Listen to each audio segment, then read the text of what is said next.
are. We have our engineering staff working with us right now to perfect. I.e. me. Yeah. Moi.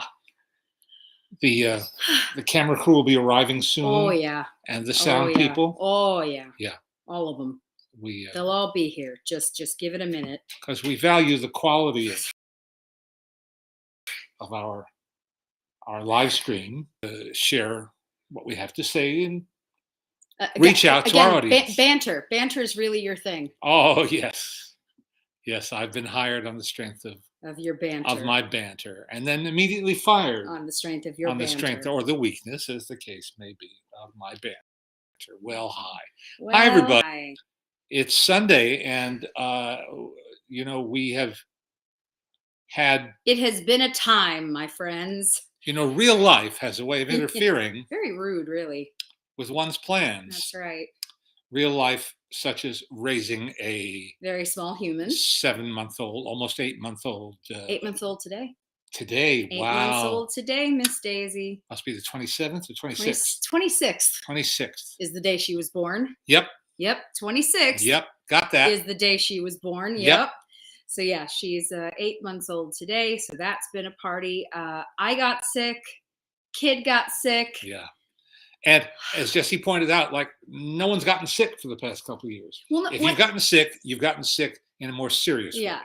Well, what's funny is just that my doctor has been saying for months that people call in a panic that they're sick and they think they have COVID, and it's like because we all sort of forgot that cold.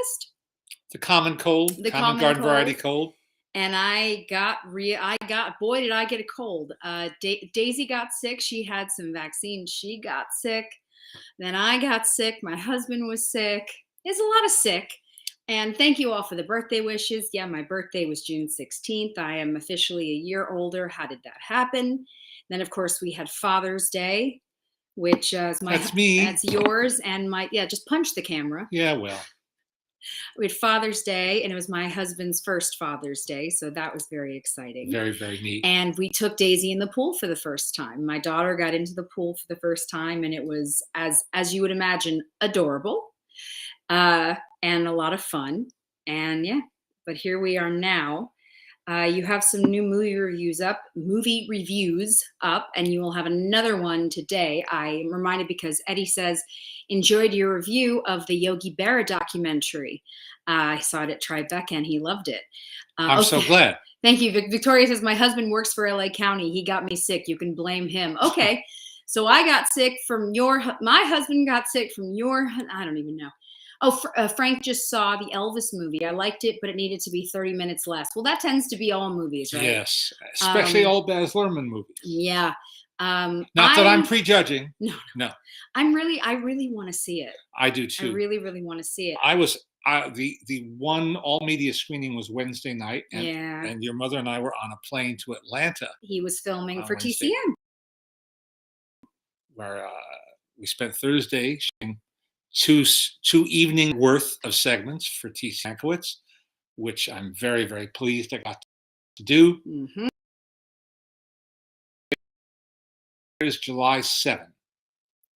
But I'm pretty sure it's July 7th. The other one will air later in the year. The other one will not air July 7th. Al says Elvis is fantastic. Yeah, well, this is the thing about Baz Luhrmann movies in general. My friend Josh and I were just talking about that this morning, is that it's like, it's Baz Luhrmann, and you either like it or you don't, because his aesthetic is his aesthetic, and you kind of, to a degree, you have to respect somebody who says, no, this is how I do things. Yeah. It's 2 hours and 40 minutes long. Yeah. Why? People sometimes tease my dad for complaining about the length of movies too often, to which I say, make shorter movies and we won't have that as an issue. I'm looking forward. Do you want to see it? See it? Yeah. Tomorrow. Yeah. I hope late in the afternoon or so. Yeah. To see it, decide for ourselves, and post review. Yeah. I hope it's good. Fingers are crossed. Are you going to be on the Tcm Cruise? Unfortunately, no. My dad is a part of the cruise, a part of Coronado the Island Film Festival, which I yeah, helped to launch actually several years ago now. 7 years ago, I don't math. either Don't 6 or ask. 7 years ago, and they wisely or not continue to invite me back Yeah. to help to host a gala evening, a tribute evening, and which is great fun to do and to participate in other ways. And we have a good time.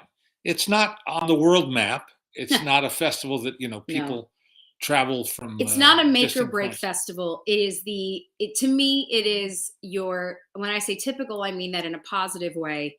It's your typical local film festival. Community oriented You know, film festival, but because we are in the outer reaches of Southern California they and get Hollywood, some cool guests to come down. we get some pretty cool people to come. Yeah. Last year at the tribute dinner, we had Alexandre Desplat, the great, and I'm not exaggerating, great film composer. We had Richard Dreyfuss. We had 94-year-old Anne Blythe, who was wonderful. Who looked great, by the Oh, way. she does look great, but Like, she also her brain is working too. Yeah. And we had an interesting costume designer, production designer, all sorts of interesting people for a very and lovely evening. Everybody had time, including me. The history of the Del is an interesting one. So that's sort of being down there, the Del Coronado Hotel. The Hotel Del Coronado, just to be. And the thing you may know it from, which it is most famous for, is it's in Some Like It Hot. And that's pretty damn cool. The first year of the festival, Jack Lemmon's son came, and he and I, Chris Lemmon and I, introduced it on the beach. They had one of those. They used to do it every year. Apparently now it's changed. No, they're still showing it. But but I'm saying they used to do it in that one spot every year. Yeah. But to know that you're sitting on the grounds where so much of it was filmed is pretty cool. And that first year we also showed Richard Rush's The Stuntman with Peter O'Toole, and we had Richard Rush, the filmmaker, and Steve Railsback, the leading man, and Chuck Bale, the great stunt coordinator, reunited for a screening. They have a wonderful theater on the island called the Village Theater, and which is kind of got Art Deco look. It's not from that period, but it has a nice kind of Deco feel to it. And we've had wonderful times there. Yeah. And the people are lovely. A bunch of different folks are talking about Baz Luhrmann because we started this conversation. Some folks are fans, some are not. A lot of people like Strictly Ballroom. I think that's probably his most universally liked, I guess. Well, it was the first time out. Yeah. It was the first time out. So it's like, okay, so you have this sincere couple. Mm-hmm. And a sincere love story at the core of the movie, and everybody else is wildly exaggerated. Okay, well, he made it work. Yeah, he made it work. And then he made the William Shakespeare's Romeo and Juliet. Yes, and you had a sincere, romantic love story at the core, and everybody else was wildly exaggerated. Yeah, and it kind of worked again. Yeah, and in large part because of Claire Danes and Leonardo DiCaprio. Yeah, because they were good. Cast. It's a pretty knockout cast. Yeah. That's a funny one, I think, because it's another, you either love it or you hate it. And depending on when you were born, it can be sort of a rather large part of the pop culture you grew up in. And I am part of that. So the soundtrack for it was massively popular, still is. As I say, if you're around my age, it still is. And folks just, and this is an interesting aspect of our life because it is a fascinating thing when a movie is sort of aimed very specifically at a time. Baz Luhrmann, one of the things we don't like about his stuff is it's very cut. I can't stand that. Well, it was Moulin Rouge that really. One that if you're my age, I'm 36 and just turned 36, and it's another one where you could still play 35. I could still play 30. Yeah. But it's really interesting to me, just sort of, again, depending on when you're born. I always think about the gravy boat scene in the Christmas movie. Help me. You all know what I'm talking. I'm saying you all. I figure you all know what I'm talking about. Kid gets his tongue stuck to a pole. Oh well, a Christmas story. Yeah. So with A Christmas Story, there's the gravy boat scene. Now I understand the gravy boat situation, but I would wager that most people under a certain age have not the faintest of clues what that is, and that it was real and it existed. Did your mom ever go to those? They did not have those when I was growing up. Those were popular during the Depression. Okay. Because it was a way of luring people into the theater. Yeah. Well, if you pay your 10 cents or 15 cents to get into the movie, you'll get a gravy boat. Get a gravy boat or a salad plate or something like that. Or a salad plate. Just think. Eric says, I was in high school when Romeo and Juliet came out, and even then I thought it was excessive. No, it is. That's what I mean. It is definitely. He just keeps doing it, though. Yeah, as I say, I kind of respect it. Edgar Wright tweeted because he really liked the film, which does not surprise me because Edgar loves movies, and I think that he would probably be into the Baz Luhrmann experience. Well, it's a movie. Yeah. It's a movie. There's no mistaking it for a television show. No, it's big. Or it's big. It makes use of the media. Is that the sequel? Is it not in A Christmas Story that they get the things thrown at them? It's a sequel. This is one of those things. Oh yeah, where I think it is the blended sequel. Together it's the sequel. For me. I think that they blended. Summer, yes. Yeah. It runs in my family or there my summer story. It blended into one movie in my brain. Yep. Oh, the second one is where they're playing with the twisty, the tops. Is that the second one? You ever have that? You just like if there's two, especially because I saw it as a kid, they've just become a movie. You said the clue on Jeopardy was Peter Billingsley, who plays that boy who wants nothing more than a Red Ryder BB gun. Yeah. Yeah. Yeah. Exactly. Now the disappointment is that they had the script ready for that sequel, ready to shoot. All the cast was ready to re-sign. The director, Bob Clark, was ready to go. And MGM, the House of Hits, in its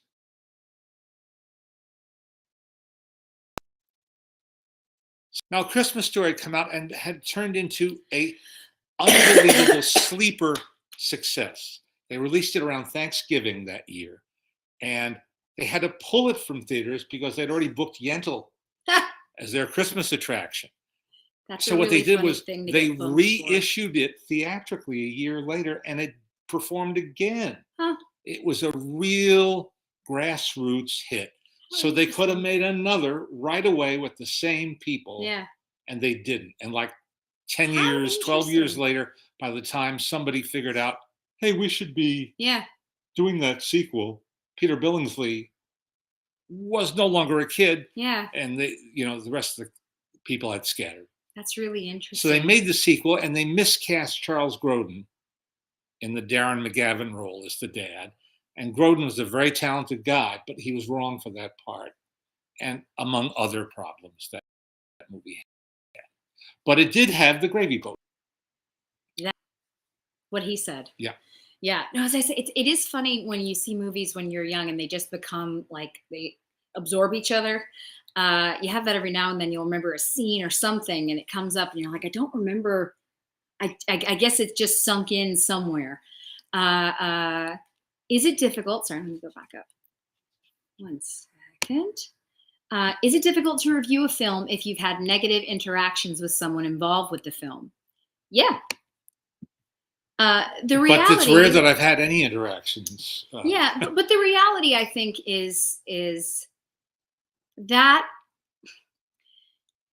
I think that it's true for anybody. If you've had any kind of an interaction with a person in whatever capacity, if you've had a negative experience, it's tough to get past it sometimes. Now, obviously, this is part of why my dad has always made an effort to not sort of befriend directors, writers, movie stars, whatever, because he's always felt that it's his job, and he can't really play both sides of it. It's also why he's turned down roles in movies when they've wanted him to be Leonard Maltin in a movie. You know, when there are films where they show a news anchor or something like that, he's been asked to do that before. And he always said no, because he felt like it wasn't appropriate. Now, there's a handful, obviously, Gremlins too, which you guys know. And then there's some mentions in Friends. Well, there's movies, also Peter Jackson's. Well, yeah, but that's a whole other. Yeah, that's a completely different monster. But one of my favorites actually is in a friend of ours. A friend of ours used my dad. He had him put a quote onto a billboard. My dad had no part of this, but in this movie, they show a billboard of a movie, and there's a quote from my dad on it, and that you can't read it. It's so infinitesimally small. Oh, you can see it. Okay, you can see it. It's funny. I didn't. But you're not. This is what's funny about him being a film critic. My dad's not detail oriented. Well, no, you different are, kinds of. But that's what's so interesting about it is you are very much detail oriented in a general. You pay attention to beautiful costumes or beautiful production design because you enjoy that so much. We all love architecture. There's a lot of those things. But then there's the stuff that, like, my mom and I will go, did you notice that so-and-so, her hair did this? And my dad goes, no, because that's not, to him, that's sort of not one of the important factors. No, I don't notice those things in real life. You don't. That's true. You really don't. Really true. All right. Little sidebar. Yeah.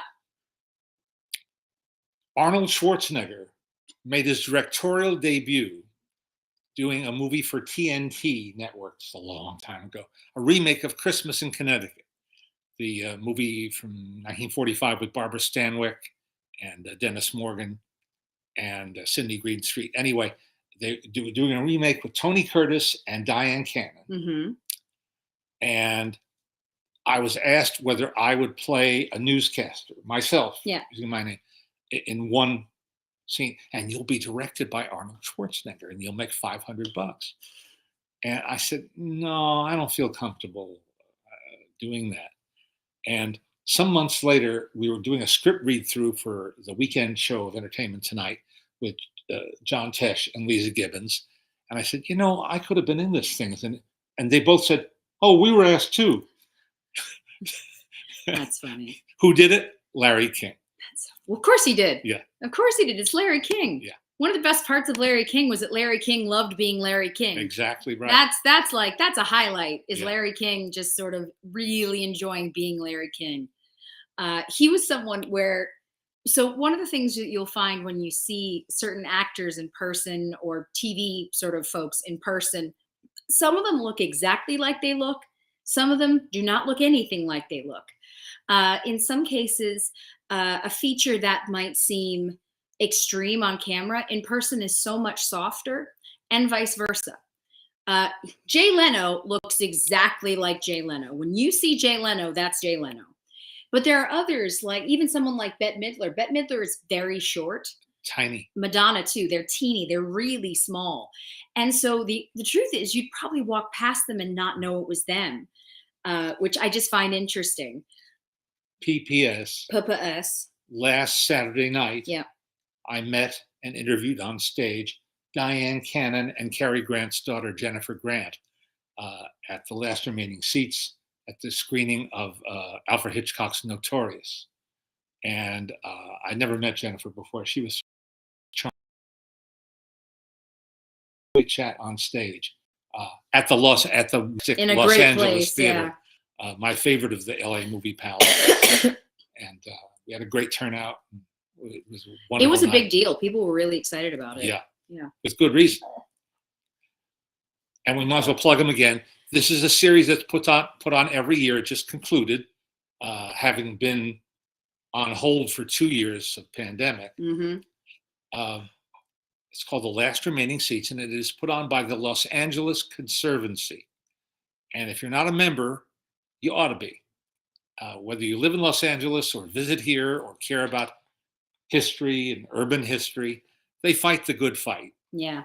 To save buildings, to save neighborhoods, to try to get developed. They're not against development.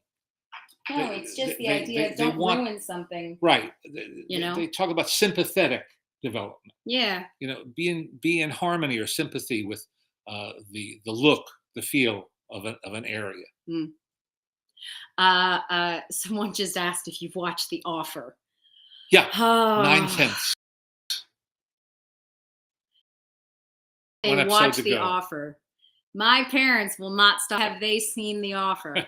They really like The Offer. Very entertaining. And it ties up with two things I'm going to talk about later. Sure. When I do show and tell. Mommy said that Paramount Plus was being a pain and I need to come up and fix it for you. Yeah, well, they don't believe. They don't. It's not signed in, I know. Yeah. This is the normal text I get from either parent. It's usually somewhere between 8 p.m. and 11 p.m. is the following streaming service isn't working. Please come up and fix it. And I feel like this is my lot in life. This is how I can contribute to the family. You do. And I do, and I can usually fix it. But it is so funny. And yeah, exactly. Frank says same with his mom. I swear that this is our purpose now, is to help them figure out all the things that technology is being annoying about. Think about all the people who have no purpose. Oh man, I can't imagine.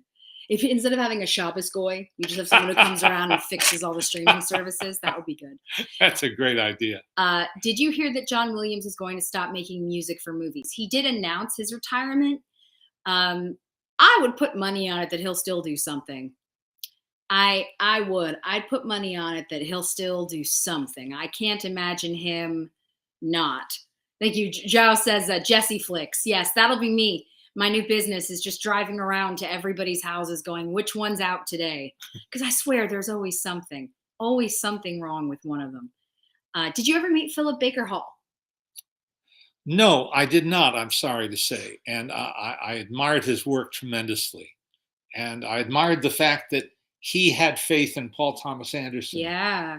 And helped him get that movie Hard Eight made. And so did his leading lady, Gwyneth Paltrow. I think she put money into that movie when, there you go. Once it was in production, some financing fell out. If I'm remembering correctly, and someone will tell me if I'm remembering incorrectly, but bully for them and for him. What a terrific actor. Yeah. Did you ever meet Ray Liotta? Mm-hmm. Yes, he came to my class. He did. Came to my class. He did. He was lovely. And he was a nice man, articulate man.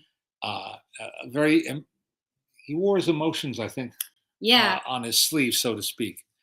And he was very, very intrigued by our Frank Sinatra display at USC at our theater in our lobby. Yeah, it's I met him a handful of times, and he's one of those guys where, considering how tough his characters tend to be, he's a softie. He was really, really nice, just a nice man. And I'm always, when someone does pass away and you see the reaction from the community, I think it tells you a lot. And it was interesting because, obviously, again, in terms of movies and when they come out and how old you are, for a lot of us, anybody around my age, Karina is a movie now, and I know a lot of people who've never heard of it and never seen it unless you're in a certain sort of age bracket. I love that movie. I still love that movie. And that was a big one. And it was heartbreaking to me, to think that he's gone, because he's such a talented guy. Yeah. Really, really sad. But 8 Men Out, so many good performances. Yeah. Rick Baker is still doing makeup, so I wouldn't be surprised if John Williams will still compose music. Yeah. Rick is, I've known Rick most of my life. He lived down the street from us, and his daughters and I became friends. And it's the thing about Rick, though, is he's not doing it professionally anymore. He does it because it's fun, and he loves playing with, speaking of technology, he loves doing 3D printing. He has so much fun just playing with stuff, and yeah, it's pretty cool. It's really pretty cool. And John Williams, I think, would like to be taken off the list of people everyone needs to interview or has to interview. But he did the interview for the documentary that just came out on Fiddler on the Roof. Sure. Because it had special meaning to him, and because I think Norman Jewison called him and asked him if he would participate. And they had a very meaningful collaboration on that film.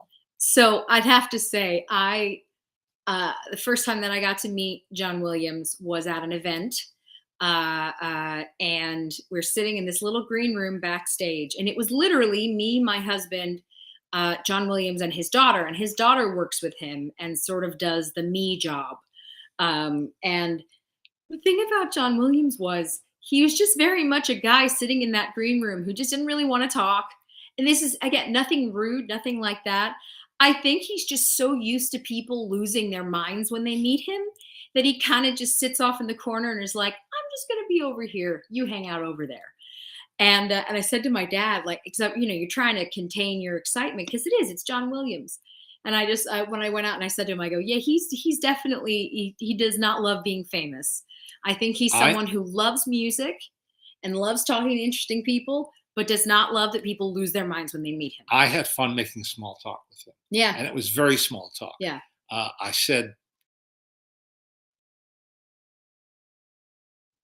I remember the name of Western songs you made with Frankie Lane, and it was Deuces Wild. But what was the other one? And he thought for a moment, and he kind of smiled and said, Hell Bent for Leather. Those were the two Frankie Lane albums that he arranged and conducted. Hell Bent for Leather. Yes, when he was still Johnny Williams. That's fine. Yes, Yeah. and that's depending on how long someone's known him, you'll still hear some people call him Johnny Williams, which is also very funny. Yes, Victoria, Tina Margarino is the one in Karina Karina. What did you think of the Pink Panther films? Which ones? Yeah, there's a lot. Just in general. I'll tell you one of the coolest experiences that I've lived secondhand. Because of you.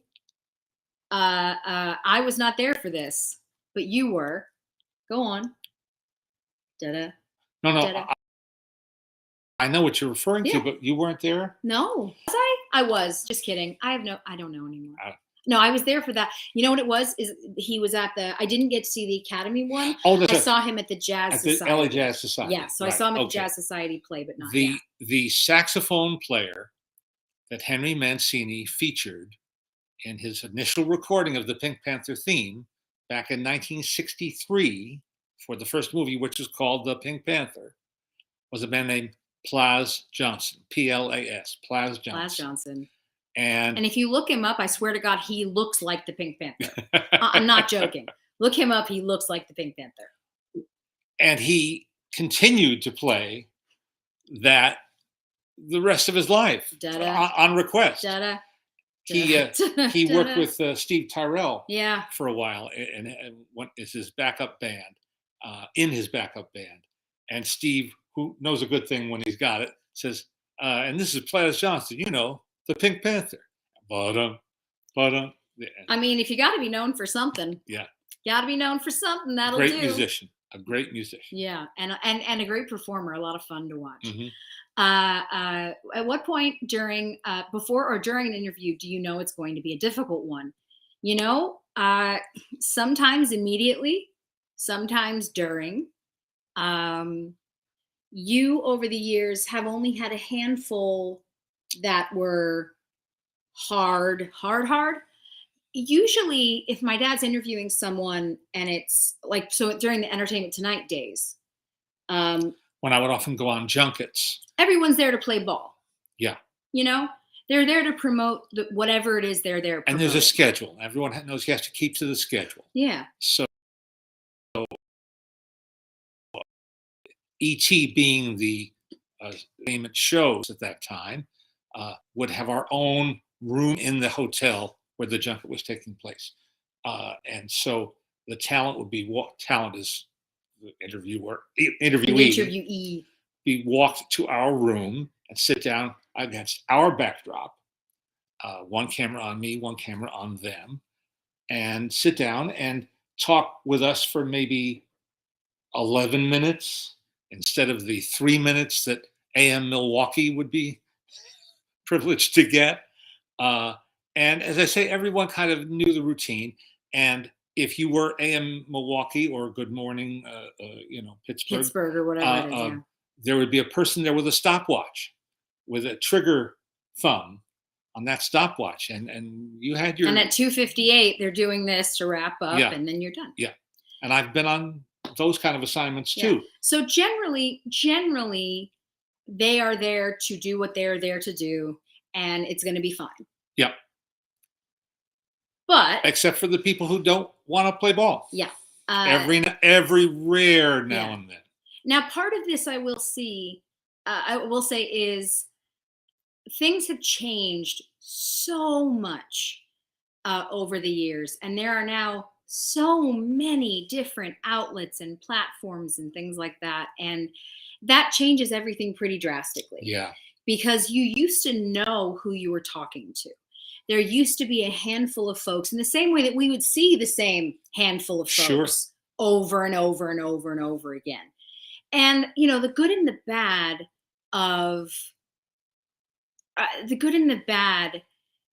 of there being so much more now is that people don't really know who they're speaking to, and they don't know if this is going to someone's garage or if this is going on national television. And so I think that kind of makes it a bit harder for them too. And because now, in truth, and we all know, some YouTube influencers reach more people than CBS 60 Minutes. Yeah, it just depends. Depends. So you don't want to blow off somebody who has a following or an audience. Yeah. But you would like to know, you can't tell the players without a scorecard. Yeah, so it's I think it's difficult for some folks. Mm-hmm. Sorry, I'm just going to answer real quick. Jonathan, yes, the Peanut specials, the jazz is what a lot of people know best from them. Specifically, the Vince Guaraldi trio, incredible. And that music, especially Christmas time, some of those in particular, they get played nonstop. Anyway, I think that the list of people who were difficult is pretty short. Yeah. Also pretty obvious. Tommy Lee Jones, and again, this is not like a rudeness thing or whatever. He does not like to do interviews. He just doesn't like doing interviews. He may have that on the same list as like root canal. Yeah, doesn't like him. Yeah, doesn't like him. So even though he's pleasant, no, that's not the word, is it? No. Tolerating what's going on. Yeah. Tolerating it? He's tolerant of the process. He's tolerant of the process. Is he? Sometimes. If he's in a good frame of mind. If he feels like it. If it's a good, I don't know. I interviewed him down at MacArthur Park. Yeah. One time on location for that volcano movie. And one of the best movies ever made. And it's called Volcano, by the way. When we finished, I went on to interview Don Cheadle. That's the first day I met Don Cheadle as well. And Tommy Lee went to his trailer to get into his street clothes. He was done shooting. And as he came out, he made a point of stopping to say goodbye to me. See you again, something like that. And our sound man looked at this and he said, as long as that guy's a star, you got a job. Because he wasn't rude to me. Yeah. He could be very abrupt and very he just doesn't like it. Just tough. He just doesn't like it. I've talked about this before, but my dad interviewed him in Telluride, and I tried to take a picture of the two of them. We're standing outside. There's nobody else around, like genuinely nobody else around. And we're standing in front of one of these theaters that they're going to go in. My dad's going to do this interview with him on stage. After the film he made. This is his movie. He's there to show off. And I said, all right, let me get a picture of you guys. And he stood right where he was, and my dad was over, and he did not get closer to him. And so I have this picture of the two of them, and they're like this far apart because Tommy was happy where he was. And you know what? I was not going to be pushy in that moment. I knew better than that. Sorry, still getting this cough won't go away. But yeah, I think that's probably one of the, and then like, again, people know, like Richard Dreyfuss can be difficult sometimes. This is not news. We've talked about the interview that we cannot tell you who it was, but there's only one episode of our podcast we never aired. Only one. Only one. And it was because the actor was hostile, is the word. It started. And we didn't have any indication. No. To your question, yeah. We had no idea this was coming. Yeah. Because I'd interviewed him years earlier, promoting a film, and he's an articulate guy, and I'd been asked to do this interview. We had been asked. I got this email from a publicist that we work with who's very nice. And they said, hey, this should have been the tip-off, though. Yeah. We weren't able to book a lot of interviews. Now we know why. With this person. Is there any way that you could squeeze him in next week? And we said, yeah, for you, let me figure this out. I like this actor. Let me see if we can, finagle. And so we ended up actually going to the publicist's office for this. In a high rise. In Hollywood. Beautiful, beautiful view. And great view. It was a great view. Not an asset for an audio podcast, but nevertheless. Wish we could. No, it wasn't James Woods, which we wish we could have jumped out the window halfway through. But basically, we made small talk at the beginning. It's fine. And then we start as we, and literally, I don't even know if it was like 3 minutes in, he just turned hostile. And I realized that giving monosyllabic answers, but like angry monosyllabic answers. CJ, I'll tell you later. I'll tell you later. Maybe this should be another Patreon level. Yeah, right. Another Patreon level. We'll tell you who the biggest a-holes are. But this was such a strange experience because he just shut off. And I kept trying and then realized there was no point. And so I just stopped speaking. Then I kept trying. And God bless you. And then eventually, what year was this? It's a couple of years ago. I don't like doing this. I'm sorry we're doing this, but it was just the strangest experience. Out of professional courtesy. I don't know why we're being professionally courteous. No, not with this person. This jerk. But we're doing it. But it was one of the strangest experiences of my life. And this is the thing, you have to realize, my dad has been doing interviews for 50 years. More than 50. Something like Jesus, that. Jesus, it's more than 50. 55? Please, let's not 60? go there. Almost 60 years? Let's not go there. Almost 6. What movie was he promoting? I can't tell you any more than that. Like my dad has told me about the ones that were difficult. This was my first time. Now, some people are just not good at being interviewed. That's a different. Some people are just not very good. Different kettle. And that's not their fault. People. I always feel bad for Kristen Stewart because people made fun of her so much. She's just awkward. Yeah, like she's just awkward. There's a person who's not comfortable. Yeah. In that situation, Robert De Niro is not comfortable. Yeah, someone mentioned being interviewed.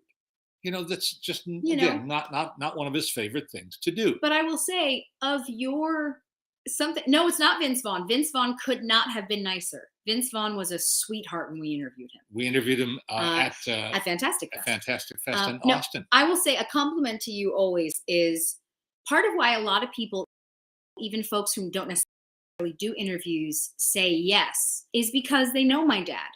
And my dad's been around a long time, and they know that he genuinely loves movies. He genuinely cares. He's going to do his homework. He's not going to just sit down and holler at you.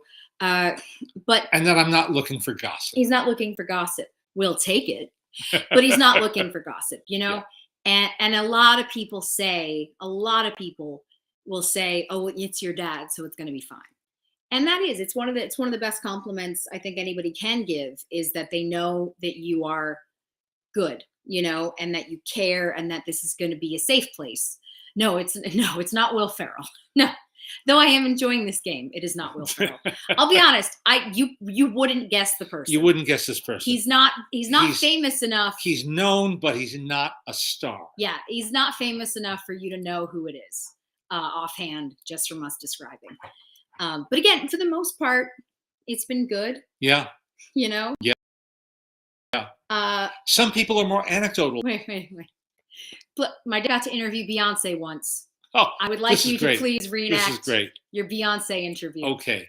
I am on the job for entertainment tonight, taking one for the team, covering the arrivals at the American Film Institute Life Achievement Award dinner and tribute to Robert De Niro, which was at Hollywood and Highland, at what was then the Kodak Theater, now the Dolby Theater. And so I'm there working arrivals. So, I get to interview Al Pacino briefly, Billy Crystal briefly, all these people. And they all know, again, they all know the game. They know why they're there. Why they're there. They know to give me a couple of quick sound bites, and they can be on their way. And then ushered in front of me is an attractive young woman that I'm not really familiar with. They say, well, this is Beyonce Knowles. Artie Kane died? Oh, yeah. Sorry, just reading. Oh, yeah. Staple of your questions. Staple of the music scene here in LA, especially soundtrack music scene. And this is Beyonce Knowles. And why she perform at the De Niro tribute. So I asked her. De Niro is thrilled. I asked her what I'm asking everybody. What's your favorite response?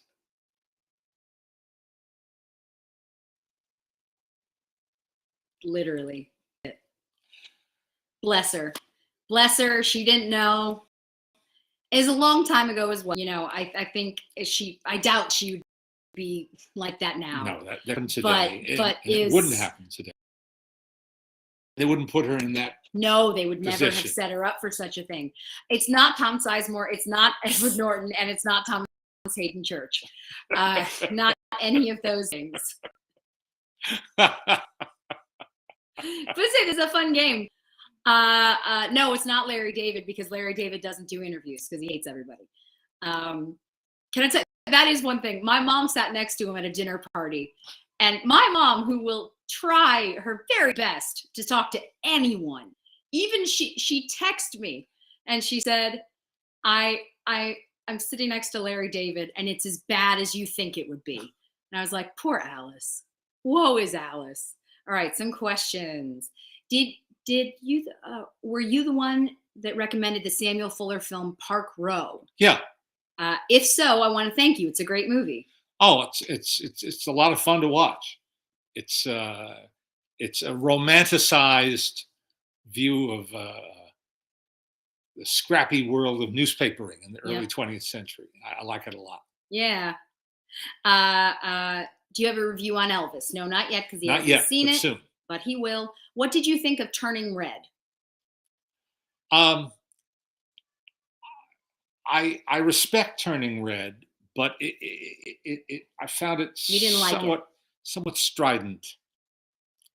So that's the pull quote. Somewhat strident. What is your opinion of Disney's wartime era package films, and have you seen them lately? I haven't seen them lately, but they all have segments that I love, and as you do, Johnny Fedora and Alice Bluebonnet, and Johnny Fedora, Johnny Appleseed. All the cats join in with Benny Goodman, Bumble Boogie, which is great, by the way. So the fact that they're not perfect and they have their strong points and weak points, I'm very.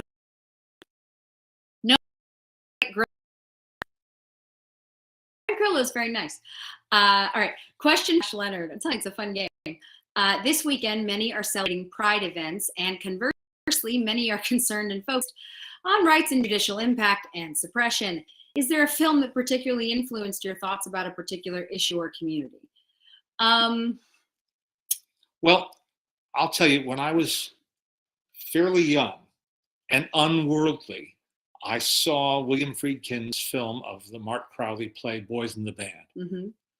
And it had a real impact on me because I didn't have that many gay friends, some gay acquaintances in the film buff community in New York. and that you knew of. Exactly. Turned out many of them were. Yeah. But they didn't come out. But, that was a film that, and some people don't like that play because they feel it plays on caricature too much. And I understand that. But so I didn't take it completely at face value, but it got me thinking, which is a high compliment, I think, to any film. Yeah. A film can, make you think more about the world in which you live and navigate, and the people that you encounter. So at a time in my life when it meant something, I saw that movie. I would say, this is actually funny, but the school that I grew up going to, a significant number of the teachers were gay, bi, as they call it, the alphabet mafia.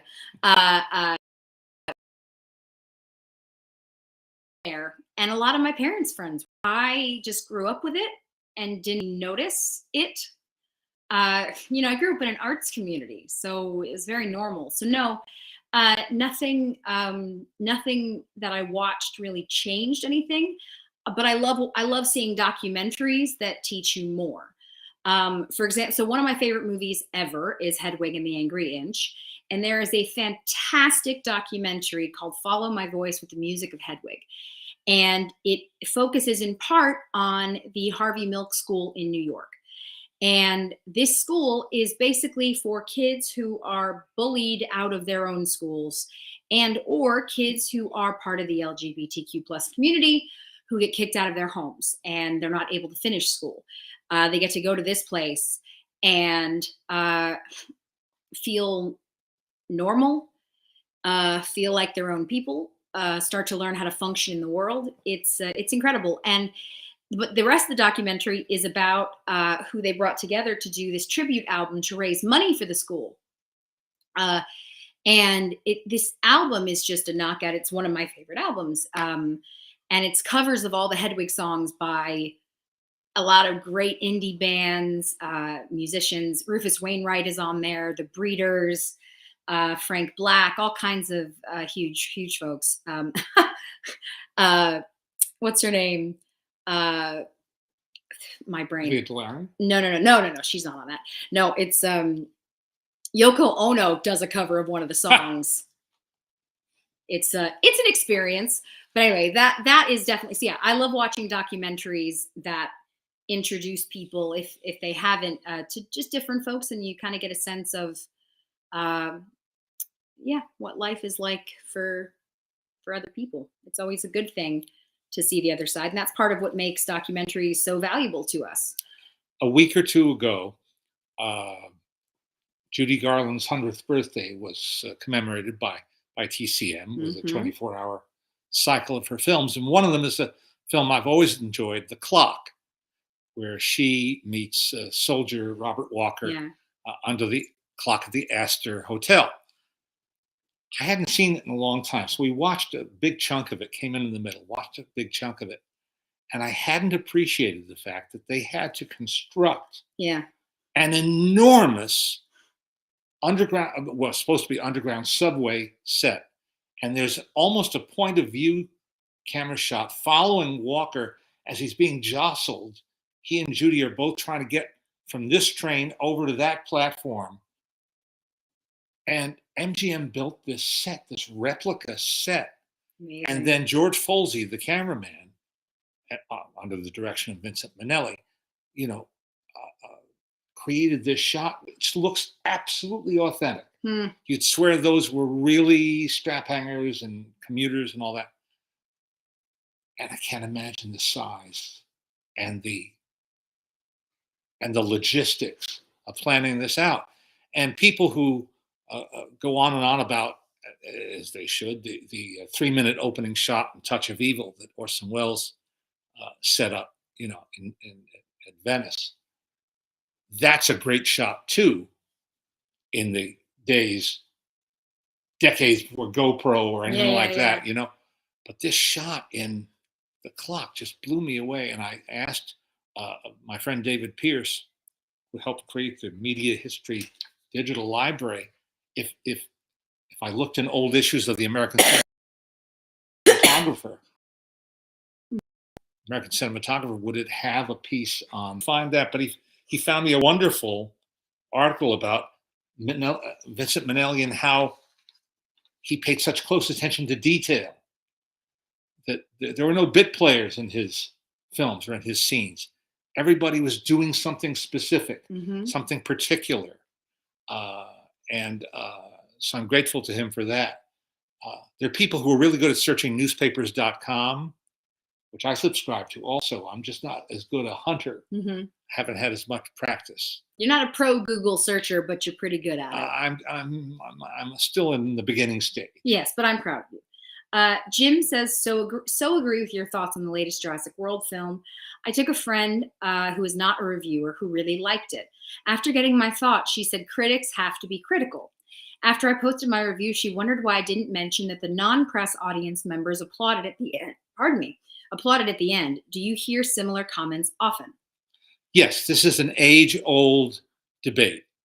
But the audience gave the soloist a standing ovation. Shouldn't you acknowledge that in your review of that concert, for instance? Well, yes, maybe you should acknowledge that. And I try to sometimes. If I know that my opinion was not felt by the larger audience, I do say that. But I'm a critic, and it's not just to be critical, it's to hold a standard. I hold something to a standard that I think that any piece of art, be a commercial piece of art or not, should meet. That is my job. That is my purpose. I think that one of the things that we definitely started adding into your reviews more and more, this initially actually started, years ago with me and my mom, where I would say, you should mention that mommy liked it, or you should mention that I liked it. Only because that is, obviously in my case, especially as a kid, it's valuable to say this was a kid's movie and my kid liked it. It's an important factor. Same thing now, because my dad writes he wants, he doesn't have to file or form for someone else. Something he started doing a few years ago when I got married. My husband is a comic book guy. He loves them, reads them, loves graphic novels. So a lot of the stuff that has come out in the last few years, be it Marvel or anything else, he's really familiar with. And so it's really useful to have him and his opinion there, because it helps tell us what the general audience's reaction might be. So, for example, and we talked about this before, but Wonder Woman, when we saw the first Wonder Woman, we didn't like it. He did. And I said to my dad, if he liked it, it means that people like him are going to like it. It means that people that are fans or folks just want to come see this, they're going to like it. And sure enough, many of them did. So in my dad's review, he included, but my son-in-law, who's a big fan of all this stuff, he liked it. So I do think it's important sometimes to give, I know I hear the screaming. It's important sometimes to give context, because it's useful. I think it's useful. Yeah. It serves the purpose. It serves the purpose. The two most controversial reviews in my movie guide over the decades were my negative review of Taxi Driver, Martin Scorsese's Taxi Driver, and my negative review of Blade Runner, Ridley Scott's Blade Runner. Never hear the end of it. And but I adjusted both of those reviews in later years to say how influential Taxi Driver was, and how highly regarded Blade Runner's production design was. I felt that was, something that ought to be said, in addition to just expressing my opinion, which was not the majority opinion. Yeah, but at the end of the day, your job is that you are sharing your thoughts on something. Yeah. And so if you don't like it, you're allowed to not like it. you know? And everybody else liking it does not mean you have to. There's this weird sort of mentality sometimes. Well, everybody else liked it. Okay. And you know what I mean? Like, great. I'm glad. I want people to like stuff. Like, I want you to like a movie when you go see it. And we haven't yet mentioned our favorite film that opened this weekend. Yeah, well, so someone asked earlier, hi, Monkey, why are we so upset? Is the world just terrible? Oh, look at that smile. Mwah. Oh, show the world that smile. Mwah. Hang on. This is Daisy, 8 months old today. 8 months old today. 8 months old today. Priceless. 8 months old today. Priceless smile. 8 months old today, Daisy. The movie that you're referencing, by the way, is Marcel the Shell with Shoes On. Marcel the Shell with Shoes On. Ah! Is that so? Is that so, Miss Hatfield? Tell me more. Tell me more. Mwah! It's a charming and disarmingly simple, but deceptively simple film. Yeah. Right, Daisy? Yeah. Yeah. Oh, she sees herself. Yeah. Is that so, Tiny Dinosaur? Yeah. What are we doing? Oh my goodness. Oh my goodness. Oh my. The pitch of that squeal may be higher than our transmission. Excuse me, miss. Excuse me, miss. What are we hollering about? Yeah, I know you see yourself. You like when you see yourself. Yes. Yes, yes, yes. Yes, yes, yes. Yes, yes, yes. Hi, Hassana. Hi, Auntie Hassana. Hello. Hi. So, we're talking about... That's fun. That's a fun sound. Mwah. We're going to go for a swim. Anyway. Marcel the Shell with Shoes On. Created by Jenny Slate and Dean Fleischer-Camp. Correct. And it's a wonderful movie. It's a wonderful movie. Yeah. And I don't want to say very much about it. There's more to it than meets the eye at first. Well, I've been saying since last year that this is my favorite film from last year. And it is. It's the best thing that I saw last year. I loved it. My parents my mom saw it in Telluride with us. My dad finally got to see it last week. And it's just a wonderful movie. It's a wonderful movie. It is heartfelt and lovely. I recommend it to you.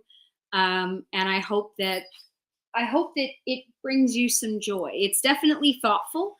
But I hope that it brings you some joy. And I got to see it on a theater screen, and I'm very glad I did. Yeah, I think if I saw it on a TV set, the same TV set where we're watching Disney Junior now, and all the time, and stuff like that. Yeah. It might have changed some of my perception. Yeah. Marcel the Shell with Shoes On, is it? And it's being distributed by A24. Yep, which is great. Which distributes all the hip indie films. Yeah. I really pleased that it's getting a proper release because I think it deserves it. And some see a movie that does bring out different emotions, but also has some happiness to it, Yeah. But even the dogs, everybody's like, let's go outside, as I hide because it's way too warm. Do you have anything you want to share before we go? You have 2 things in front of you here. Quickly, yes. First, having just seen The Offer, I took a friend's recommendation and read this book, Leave the Gun, Take the Cannoli, which came out last year, I think, during the pandemic, by Mark Seal, published by Gallery Books.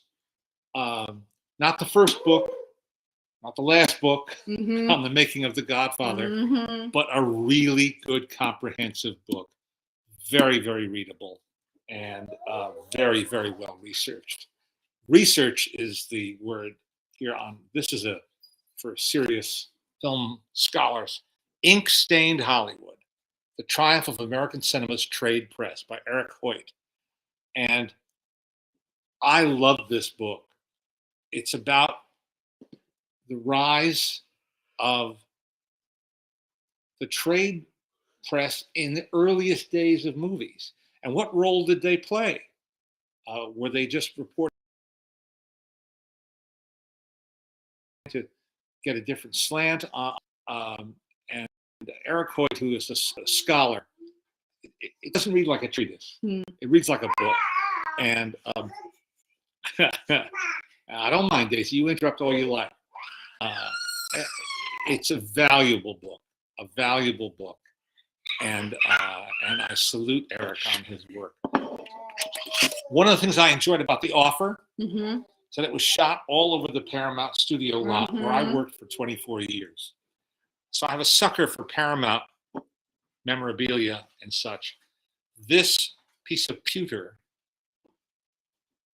was on a desk, and you put outgoing mail envelopes sat neatly in this little holder. Which title, Christy? The book? Give me the books again, please. Ink Stained Hollywood, just published by University of California Press. This one, Ink Stained Hollywood. This guy, Ink Stained Hollywood. And Leave the Gun, Take the Cannoli. Leave the Gun, Take the Cannoli. By Mark Seal. And this promotional device is not for a Harold Lloyd movie. I love it so much. Me too. Though it might have been mistaken for one. It looks like one. But the fact that Paramount did distribute Harold Lloyd's movies in the late 20s couldn't have been coincidence. It says, "The Eyes of the World, Paramount News." That was the slogan for the Paramount newsreel, which changed when talkies came along, and it became the eyes and ears of the world. I think it's a good look for me. Yeah, so this is dating back to the 1920s, almost 100 years old. Incredible. Incredible. Love it, love it, love it. So I do enjoy revisiting the Paramount lot. Yeah. Which turns up in a number of They all do. That's what's so movies funny. and TV shows. Once you recognize something, you see, I don't know, you just Get Shorty, the Get Shorty miniseries. Yeah.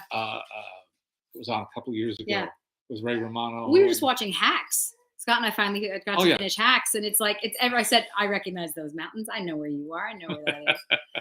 It's the same thing watching Goliath, especially in the first and second season of Goliath. Yeah, it's this. I think that's the funniest thing about living here is just constantly seeing stuff that you recognize. It's the most photographed city. Yeah. In the world. Yeah, it is funny, especially when it's like basic stuff, and you look and you go, "That's my cleaners." You know, or in the case of Goliath, they were driving down the street and Scott and I went, "That's the Del Taco we go to." You know, guys, it's our local Del Taco. Just funny, silly things.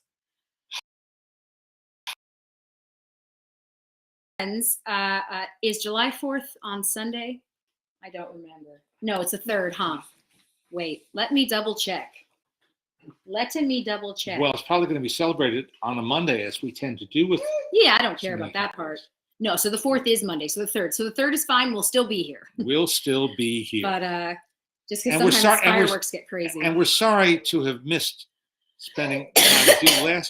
Last week, her cold was so severe. It's been fun. Yeah. It's been fun. I'm still dying a little. The 3rd is your birthday, Christy. Well, then that's the best thing ever, and I hope you get to celebrate in a big way. Daisy's thrilled. She can't wait to party. So next Sunday, it is, my friends, July 3rd. We'll see you then. As always, you can always send us questions. We are easy to find. If you want to hear more Daisy screaming, you can follow me on Instagram for that one. I like to post videos where she's just covered in slobber and loving on us. Anyway. Say goodnight, Leonard. Good night, Leonard. There you go. And be kind. Take care, everybody. We'll